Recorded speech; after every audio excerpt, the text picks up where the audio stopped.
एक दिन की बात है। एक साधु गांव के बाहर वन में स्थित अपनी कुटिया की ओर जा रहा था। रास्ते में बाजार पड़ा। बाजार से गुजरते हुए साधु की दृष्टि एक दुकान में रखी ढेर सारी टोकरियों पर पड़ी। उसमें खजूर रखे हुए थे। खजूर देखकर साधु का मन ललचा गया। उसके मन में खजूर खाने की इच्छा जाग उठी, किंतु उस समय उसके पास पैसे नहीं थे। उसने अपनी इच्छा पर नियंत्रण रखा और कुटिया चला आया। कुटिया पहुंचने के बाद भी खजूर का विचार साधु के मन से नहीं निकल पाया। वह उसी के बारे में ही सोचता रहा। रात में वह ठीक से सो भी नहीं पाया। अगली सुबह जब वह जागा तो खजूर खाने की अपनी इच्छा की पूर्ति के लिए पैसे का व्यवस्था करने के बारे में सोचने लगा।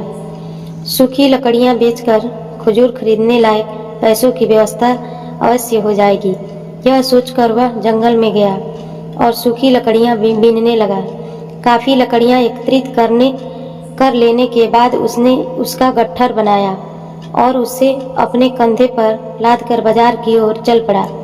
लकड़ियों का गट्ठर भारी था, जिससे उठाकर बाजार तक की दूरी तय करना आसान नहीं था, किंतु साधु चलता गया। थोड़ी देर में उसके कंधों में दर्द होने लगा, इसलिए विश्राम करने वह एक स्थान पर रुक गया। थोड़ी देर विश्राम कर वह पुनः लकड़ियां उठाकर चलने लगा। इसी तरह रुक रुक कर किसी तरह वह लकड़ियों का गट्ठर के साथ बाजार पहुंचा। बाजार में उसने सारी लकड़ियां बेच दी। अब उसके पास इतने पैसे इकट्ठे हो गए जिससे वह खजूर खरीद सके। वह बहुत प्रसन्न हुआ और खजूर की दुकान में पहुंचा। सारे पैसों से उसने खजूर खरीद लिए और वापस अपनी कुटिया की ओर चल पड़ा।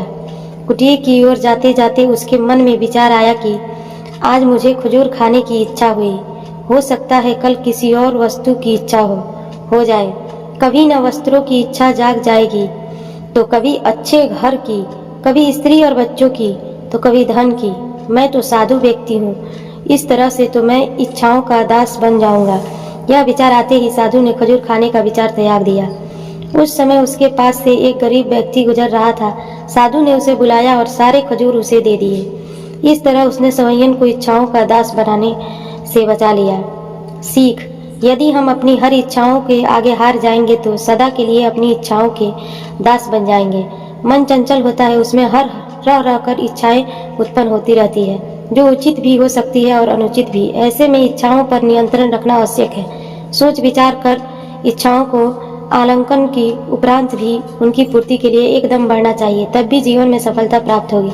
हमें इच्छाओं का दास नहीं बनना है, बल्कि इच्छाओं की अपना दास बनाना है।